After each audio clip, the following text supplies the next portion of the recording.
dominates the world trade in food grains, while almost half the world's population, like this family, attempt to live on less than $2 a day.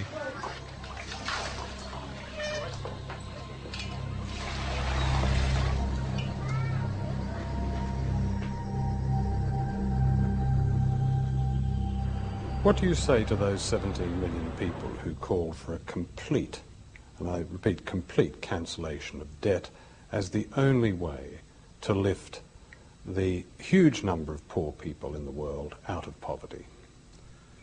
I'd say two things.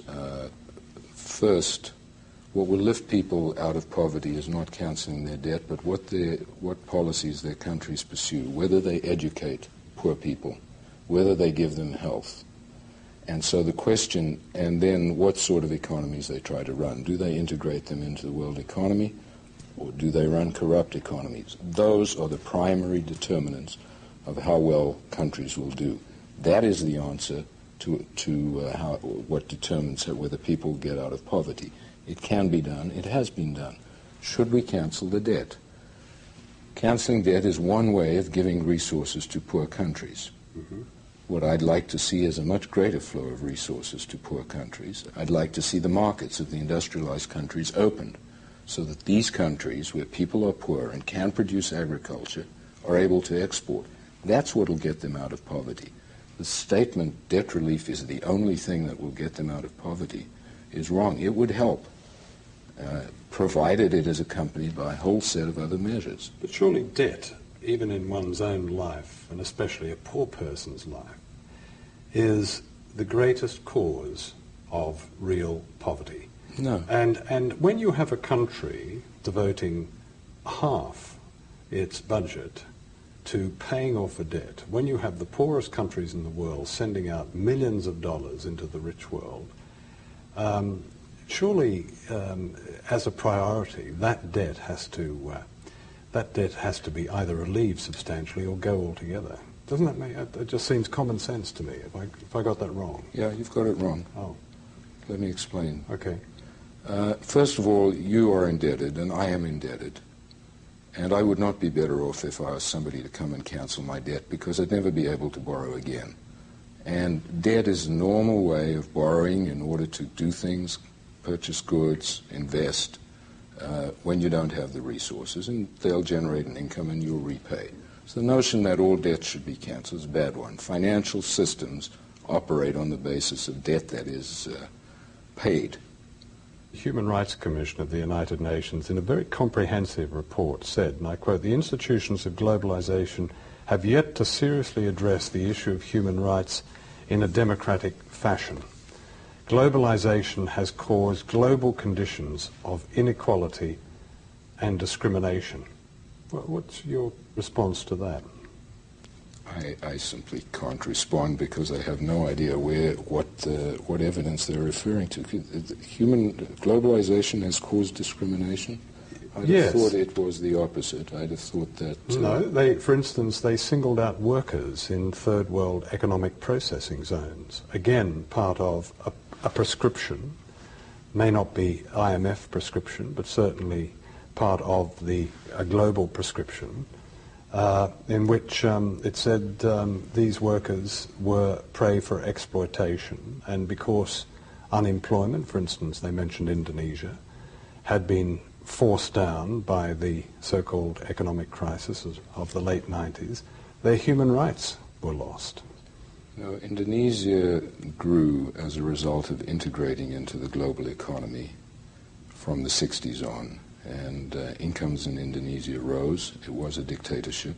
Some of their rights were suppressed, and it was a very bad dictatorship. Excuse me, Mr. Fisher, as you say, some of their rights were repressed. A third of the population of East Timor died or were killed under the Suharto regime. What are you asking me that question for? Do you think we supported the Suharto regime? Well, don't be ridiculous. Well, did you speak out against it?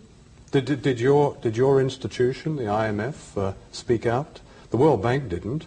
The first time after 30-odd years in there, the first time they spoke out was 1998. What did the IMF say about it? When the IMF went into Indonesia, it insisted on a removal of a host of corrupt practices that began to weaken that regime. It was not an intended consequence, but it was intended that we went in and helped remove the corrupt practices in a variety of monopoly areas.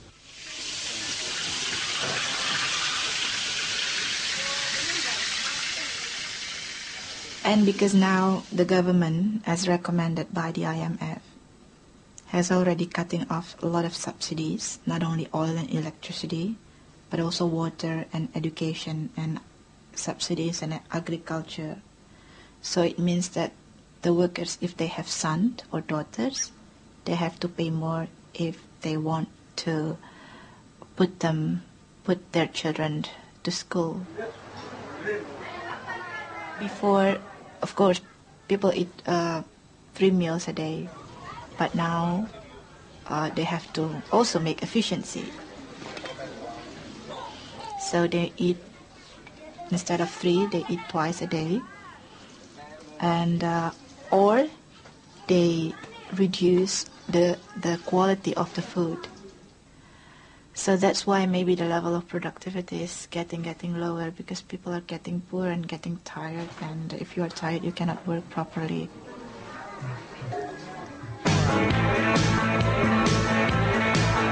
You know capitalism is a lovely law.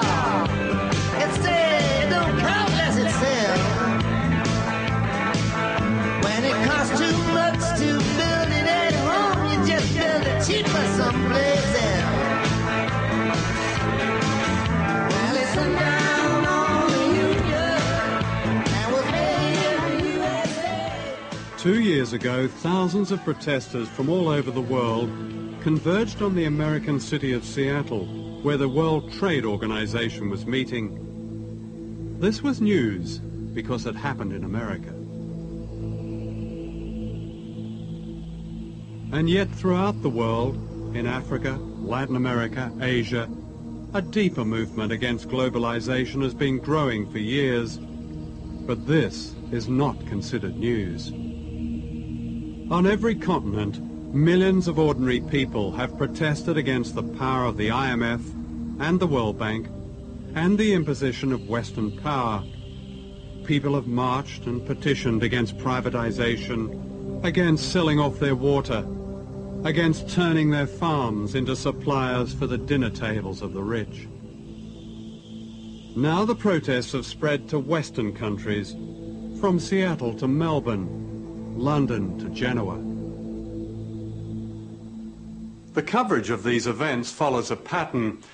It seems it's only news when there's violence, even when the great majority of the protesters are peaceful. In contrast, the violence of the economic policies they are protesting about is seldom news. In the weeks and days leading up to May Day in London, the police and the government orchestrated a propaganda campaign. The aim clearly was to alienate the public from the demonstrators by representing them collectively as violent and by suppressing the very issues that have public support. The limits of tolerance are passed when protesters, in the name of some spurious cause, seek to inflict fear, terror, violence and criminal damage on our people and property. To Tony Blair, the rich getting richer and the poor getting poorer is a spurious cause.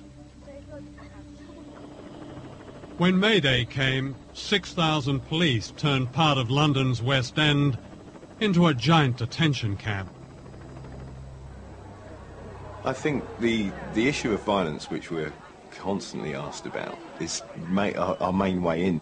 I think that the key to these things is actually getting mass amounts of people involved, because the media will put one point of view across time and time again, you know, the mindless hooligan side.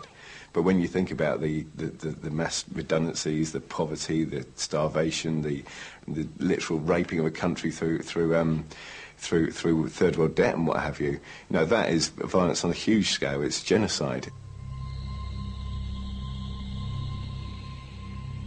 The newest ruler of the world is the World Trade Organization based in Geneva.